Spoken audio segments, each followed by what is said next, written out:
बच्चे की शादी की सी और मेरे को सारा लुट पुट के लै गए ने। अच्छा मेरा समान चला गया, मेरी अद्धा तोले की मुंदरी वो चली गई है, मतलब मोबाइल चले गए ने, पैसे सी वो चले गए ने। दूल्हा दुल्हन आपस ਚ ਵਾਅਦੇ ਕਰਦੇ ਨੇ, ਕੋਈ ਤੋਹਫੇ ਵਗੈਰਾ ਇੱਕ ਦੂਸਰੇ ਨੂੰ ਦਿੰਦੇ ਨੇ। दूल्हा ਦਿੰਦਾ ਆਪਣੀ ਬੇਗਮ ਨੂੰ ਤੋਹਫਾ, ਤੇ ਕੀ ਤੋਹਫਾ ਦਿੱਤਾ ਸੀ ਪਹਿਲੀ ਰਾਤ ਜਿਹੜਾ ਉਹ ਐਡਾ ਹੀ ਗੁੱਸੇ 'ਚ ਆ ਗਈ ਸੀ? ਤੇ ਕੀ ਹੱਕ ਮੈਰ ਵਗੈਰਾ ਕੀ ਸੀ? 60,000 रुपया लिखा होया सी हक मैर। 60,000 ਰੁਪਇਆ? हाँ जी ਅੱਛਾ, ਉਹ ਲਿਖਿਆ ਹੈ ਕਿ ਤੁਸੀਂ ਦੇਤਾ? दे दिता सी मैं। ਅੱਛਾ, ਹੱਕ ਮੈਰ ਵੀ ਦੇਤਾ ਹੈ, ਵਾਹ ਜੀ ਵਾਹ। ਅੱਛਾ ਉਹਦੇ ਪਿਆਰ ਦੇ ਵਿੱਚ ਮੈਂ ਜਰਾ ਨਾ ਬਸ ਇਸ ਤਰ੍ਹਾਂ ਹੋ ਗਿਆ, ਉਹਨੇ ਹੱਥਾਂ ਤੇ ਪਾ ਲਿੱਤਾ अच्छा ਤੇ ਬਸ ਜਿਹੜੇ ਗੱਲੋਂ ਮਾਰ ਸਿਖਾ ਗਏ। अस्सलाम वालेकुम नाज़रीन, मैं हूं शेख मसूद और आप देख रहे हैं पाकिस्तान नेशनल टीवी। नाज़रीन, 4 साल पहले इंडिया में एक मूवी हिट हुई थी जिसमें एक लड़की मुख्तलिफ लोगों के साथ शादियां करती है और शादियों के साथ यानी कि उसी रात को या उससे सेम अगले दिन वो भाग जाती है। ना सिर्फ वो भागती है बल्कि जिनके साथ शादियां करती है उनके जेवरात और नगदी और जो घर का सामान दिया हुआ इधर से उधर का करके वो ले उड़ती थी। तो नाज़रीन, ऐसी ही एक स्टोरी हमारे मुल्क पाकिस्तान में ये रियल स्टोरी हो रही है। तो आए, ये माँ जी हमारे दरमियान मौजूद है जो यहाँ पे गोरकल की ड्यूटी सर अंजाम दे रही है। इनका बेटा बाबर जो यहाँ पे कब्रें वगैरह खोदने का काम करते हैं। तो आइए इनसे बात करते हैं। अस्सलाम वालेकुम जी। वालेकुम सलाम। क्या माजरा पेश आया माँ जी, क्या वाक़या हुआ? बेटे मैंने बेटे की शादी की थी, अच्छा मैं ते ना लोगों की मैं मोया की खिदमत करनी आ अच्छा अच्छा। ਤੇ ਮੈਨੂੰ ਜਿੰਦਿਆ ਸਕੂਨ ਨਹੀਂ ਆ ਤੇ ਮੈਂ ਨਾ यानी कि तुसी ये गल कह रहे हो कि तुसी मोया दी खिदमत करदे हो। मोया दी खिदमत दा की मतलब? ਝਾੜੂ ਮਾਰਨੇ ਆ, ਰੋਟੀ ਖਾਣੇ ਆ। अच्छा अच्छा, यानी कि तुसी कब्रां दे उत्ते झाड़ू मारदे तो लोकां ਨੂੰ ਰੋਟੀ ਦੇ ਜਾਂਦੇ ਨੇ, ਖਾ ਲੈਂਦੇ ਹੋ। ਖਾ ਲੈਂਦੇ ਜੀ। अच्छा, ਕੋਈ ਕੀ ਵਾਕਿਆ ਪੇਸ਼ ਆਇਆ ਤੁਹਾਡੇ ਨਾਲ? ਵਾਕਿਆ ਪੇਸ਼ ਹੋਇਆ ਕਿ ਬੱਚੇ ਦੀ ਸ਼ਾਦੀ ਕੀਤੀ ਸੀ ਉਹ ਮੇਰੇ ਕੋਲ ਸਾਰਾ ਲੁੱਟ ਪੁੱਟ ਕੇ ਲੈ ਗਏ ਨੇ। अच्छा ਮੇਰਾ ਸਮਾਨ ਚਲਾ ਗਿਆ, ਮੇਰੀ ਅੱਧਾ ਤੋਲੇ ਦੀ ਮੁੰਦਰੀ ਉਹ ਚਲੀ ਗਈ ਹੈ, ਮਤਲਬ ਮੋਬਾਈਲ ਚਲੇ ਗਏ ਨੇ, ਪੈਸੇ ਸੀ ਉਹ ਚਲੇ ਗਏ ਨੇ। ਕੀ ਲੁੱਟ ਕੇ ਕਿਵੇਂ ਲੈ ਗਈ? ਤੁਸੀਂ ਸ਼ਾਦੀ ਕੀਤੀ ਸੀ ਤੇ ਕੀ ਉਹ ਤਲਾਕ ਦੇਤੀ? ਕੀ ਮਸਲਾ ਹੈ? ਤਲਾਕ ਛੱਡ ਕੇ ਚਲੇ ਗਈ, 4-5 ਦਿਨ ਰਹੀ ਹੈ ਅੱਛਾ ਤੇ ਛੱਡ ਕੇ ਚਲੇ ਗਈ। ਅਸੀਂ ਕਬਰਸਤਾਨ 'ਚ ਦੋਨੋਂ ਮਾਂ ਬੇਟੇ ਆ ਗਏ ਆ ਤੇ ਆਣ ਕੇ ਤੇ ਪਿੱਛੋਂ ਸਾਰਾ ਕੁਝ ਸਮਾਨ ਚੁੱਕ ਕੇ ਲੈ ਗਈ ਹੈ ਤੇ ਨੰਬਰ ਉਹਨਾਂ ਦੇ ਬੰਦ ਨੇ। ਨੰਬਰ ਬੰਦ ਨੇ ਤੇ ਰਿਸ਼ਤਾ ਕਿਹਨੇ ਕਰਵਾਇਆ ਸੀ? ਰਿਸ਼ਤਾ ਕਿਸੇ ਰਿਸ਼ਤੇ ਕਰਾਉਣ ਵਾਲੇ ਨੇ ਕਰਾਇਆ ਸੀ। ਕਿਹੜੀ ਜਗ੍ਹਾ ਦੀ ਔਰਤ ਜਿਹਦੇ ਨਾਲ ਸ਼ਾਦੀ ਕੀਤੀ ਤੁਸੀਂ ਬਾਬਰ ਦੀ? ਵਾਂਟੋਂ ਦੇ ਸੀ। ਅਵਾਲਟੋਨ ਦੀ? ਵਾਂਟੋਂ ਦੇ ਸੀ। ਅੱਛਾ, ਤੇ ਹੁਣ ਤੁਸੀਂ ਉਹਨਾਂ ਦੇ ਘਰ ਗਏ ਹੋ? ਉਹਨਾਂ ਦੇ ਘਰ ਗਏ, ਮਕਾਨ ਛੋੜ ਕੇ ਚਲੇ ਗਏ ਨੇ। ਮਕਾਨ ਛੱਡ ਗਏ ਨੇ? ਹਾਂਜੀ। ਤੁਸੀਂ ਰਿਸ਼ਤੇ ਵਾਲੀ ਦੇ ਕੋਲ ਗਏ ਤੇ ਉਹਨੇ ਅੱਗੋਂ ਕੀ ਉਹਨੇ ਕਿਹਾ ਕਿਹਾ ਤੁਹਾਨੂੰ? ਮੇਰਾ ਕੋਈ ਕਸੂਰ ਨਹੀਂ ਹੈ, ਮੈਂ ਤੇ ਕਰਾ ਦਿੱਤਾ ਸਾਹਮਣੇ ਰਿਸ਼ਤਾ, ਲੇਕਿਨ ਤੁਸੀਂ ਜਾਣੋ ਤੁਹਾਡਾ ਕੰਮ ਜਾਣਾ ਹੈ। ਮੈਂ ਰੋ ਧੋ ਕੇ ਚੁੱਪ ਕਰਕੇ ਬੈਠ ਗਈ ਹਾਂ। ਅੱਛਾ ਅੱਛਾ, ਤੇ ਕੀ ਹੱਕ ਮੈਰ ਵਗੈਰਾ ਕੀ ਸੀ? 60,000 ਰੁਪਇਆ ਲਿਖਿਆ ਹੋਇਆ ਸੀ ਹੱਕ ਮੈਰ। 60,000 ਰੁਪਇਆ?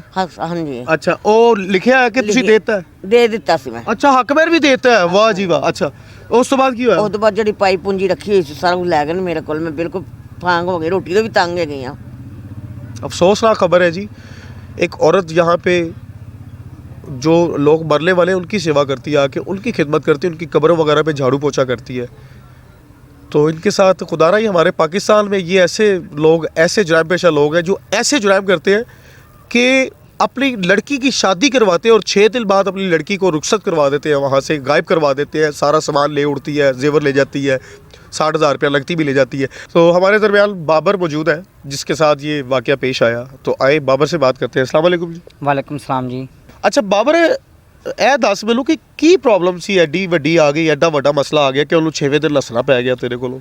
ਬਸ ਜੀ ਉਹ ਹੈਗਾ ਜੀ, ਫਰੋਡ ਹੈਗਾ ਸੀ ਸਾਰਾ ਕੁਝ। ਤੇ ਪਹਿਲੇ ਮੈਨੂੰ ਧੋਖੇਬਾਜ਼ ਹੈਗਾ ਸੀ ਤੇ ਪਹਿਲੇ ਮੈਨੂੰ ਕੋਈ ਸ਼ੱਕ ਹੋਇਆ ਸੀ ਨਹੀਂ ਕਿ ਬਸ ਉਹਦੇ ਪਿਆਰ ਦੇ ਵਿੱਚ ਮੈਂ ਜਰਾ ਨਾ ਬਸ ਇਸ ਤਰ੍ਹਾਂ ਹੋ ਗਿਆ, ਉਹਨੇ ਹੱਥਾਂ ਤੇ ਪਾ ਲਿੱਤਾ ਅੱਛਾ, ਤੇ ਬਸ ਜਿਹੜੇ ਗੱਲੋਂ ਮਾਰ ਸਿਖਾ ਗਏ ਜੇ। ਯਾਨੀ ਕਿ ਵਾਵਾ ਪਿਆਰ ਕਰਨ ਲੱਗ ਪਏ ਸੀ? ਬਹੁਤ ਜ਼ਿਆਦਾ ਪਿਆਰ ਕਰਨਾ ਪਿਆ ਸੀ, ਬਸ ਜਿਹੜੀ ਗੱਲੋਂ ਮਾਰ ਖਾ ਗਏ ਸਿਰਫ ਅਸੀਂ। ਯਾਨੀ ਕਿ ਉਹ ਸਿਰਫ 6 ਦਿਨਾਂ ਦਾ ਪਿਆਰ ਸੀ? ਸਿਰਫ 6 ਦਿਨਾਂ ਦਾ ਯਾਨੀ ਕਿ ਉਹਨੇ ਪਹਿਲਾਂ ਆਪਣਾ ਯਾਨੀ ਕਿ ਤਬਾਰ ਬਣਾਇਆ, ਅੱਛਾ ਤਬਾਰ ਬਣਾ ਕੇ ਤੇ ਫਿਰ ਉਹ ਸਾਰਾ ਕੁਝ ਲੈ ਕੇ ਗਏ ਜੇ। ਮਾਸ਼ਾਅੱਲਾ 6 ਦਿਨ ਤੁਹਾਡੀ ਸ਼ਾਦੀ ਰਹੀ ਹਾਂਜੀ। ਤੇ ਕੋਈ ਪਹਿਲੀ ਰਾਤ ਨੂੰ ਕੁਝ दूल्हा दुल्हन आपस ਚ ਵਾਅਦੇ ਕਰਦੇ ਨੇ, ਕੋਈ ਤੋਹਫੇ ਵਗੈਰਾ ਇੱਕ ਦੂਸਰੇ ਨੂੰ ਦਿੰਦੇ ਨੇ। ਹਾਂਜੀ। दूल्हा ਦਿੰਦਾ ਆਪਣੀ ਬੇਗਮ ਨੂੰ ਤੋਹਫਾ, ਤੇ ਕੀ ਤੋਹਫਾ ਦਿੱਤਾ ਸੀ ਪਹਿਲੀ ਰਾਤ ਜਿਹੜਾ ਉਹ ਐਡਾ ਹੀ ਗੁੱਸੇ 'ਚ ਆ ਗਈ ਸੀ?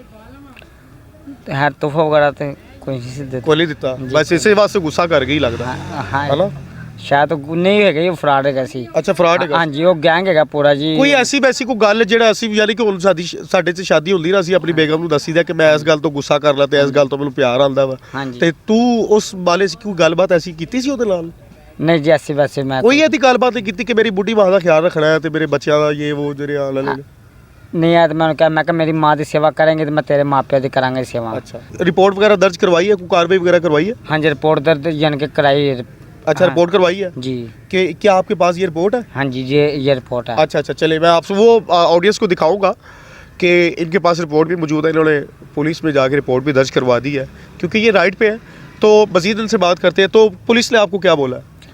ਪੁਲਿਸ ਨੇ ਬਸ ਇਹ ਕਿਹਾ ਹੈਗਾ ਤੇ ਕੋਈ ਗੱਲ ਨਹੀਂ ਤੇ ਤੁਹਾਨੂੰ ਜਿਹੜਾ ਹੋ ਗਈ ਹੁਣ ਅਸੀਂ ਉਹਨਾਂ ਕਿਸੇ ਬਾਕੀ ਉਹਨਾਂ ਨੇ ਕੋਈ ਗੱਲਬਾਤ ਨਹੀਂ ਕੀਤੀ ਕਿ ਸਾਡੇ ਨਾਲ। अच्छा मुझे ये बताएं कि आपके पास वो तस्वीरें और वीडियो वगैरह मौजूद है ना? जी हाँ जी, वो तस्वीरें भी मेरे पास है तो वीडियो भी है, वीडियो भी है। ठीक है, हाँ जी। ताकि हम लोगों को दिखा सके ना, ये सरगना एक ग्रुप है, ये गिरोह है जो लोगों के घरों में घुस के उनकी ये सोचों के साथ खेला जा रहा है, उनके जज्बात के साथ खेला जा रहा है कि शादी करके एक शादी जैसी पाक चीज़ करके निकाह करके भाग जाना, उसकी जेवर और उसके पैसे लेके उसका घर का सारा चीज़ें चूज़ें लेके उड़ जाना। तो ये लोगों के जज्बात के साथ खेलना अच्छी बात नहीं होती। तो क्या आप चाहेंगे कि उनकी तस्वीरें लोगों को दिखाई जाए कि ये फ्रॉड ग्रुप है?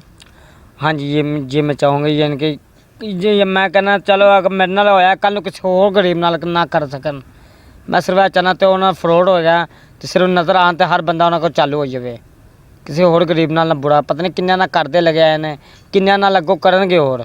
ਅੱਛਾ ਬਾਬਰ ਭਾਈ, ਹੁਣ ਮੈਨੂੰ ਇਹ ਦੱਸੋ ਕਿ ਤੁਸੀਂ ਹੁਣ ਮਜ਼ੀਦ ਹੁਣ ਤੇ ਤੁਹਾਡਾ ਇੱਕ ਵਾਕਿਆ ਤੇ ਤੁਹਾਡਾ ਪੇਸ਼ ਆ ਚੁੱਕਿਆ ਜੀ ਮਜ਼ੀਦ ਹੁਣ ਤੁਸੀਂ ਅੱਗੇ ਸ਼ਾਦੀ ਕਰਨਾ ਚਾਹੋਗੇ? ਜੀ ਹਾਂ, ਇਹ ਤੇ ਐਸਾ ਮੈਂਡ ਕੋਈ ਨਹੀਂਗਾ, ਪਤਾ ਕੀ ਪੈਸੇ ਪੁੱਸੇ ਜਿਹੜੇ ਉਹ ਚੀਜ਼ਾਂ ਸਾਰੇ ਲੈ ਗਏ ਜੇ ਤੇ ਅਸੀਂ ਫਿਲਹਾਲ ਤੇ कोई गुंजाइश तो बिल्कुल कुछ भी नहीं बचा, कुछ भी नहीं बचे तो फिलहाल आप किराए थे किराया थे ये तो किराया मकान किराए दा? मकान किराए दा ते किराया मेरे ते चढ़ गया, मल मका तंग बड़ा करता है। बाबर भाई और माँ जी यहाँ पे मौजूद है जिनके पास अब शादी के लिए 1 रुपया भी बचा नहीं है। अगर आप चाहते हैं कि इसका घर दोबारा बच जाए तो मैं जी आप क्या कह रही हैं? मदद कर दो, अल्लाह वास्ते कर दो जी। ये इनका कहना है कि मेरी कोई अल्लाह के नाम पे मदद कर दे, तो अगर आप इनकी अल्लाह के नाम पे अल्लाह की रज़ा के लिए इनकी मदद करना चाहते हैं तो मैं इनका नंबर आपको दे रहा हूँ, स्क्रीन पे इनका नंबर दे रहा हूँ, माँ जी का नंबर पे इनको कॉल करके इनका जो है वो हालो हवाल पूछ सकते हैं।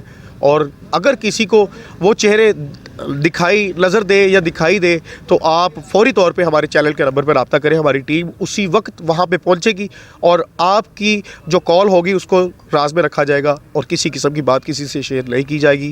अपने आसपास ख्याल रखें और मुल्क पाकिस्तान में कहीं भी हमारी हेल्प की ज़रूरत पड़े तो पाकिस्तान नेशनल टीवी आपकी खिदमत में हाजिर है। पाकिस्तान जिंदाबाद।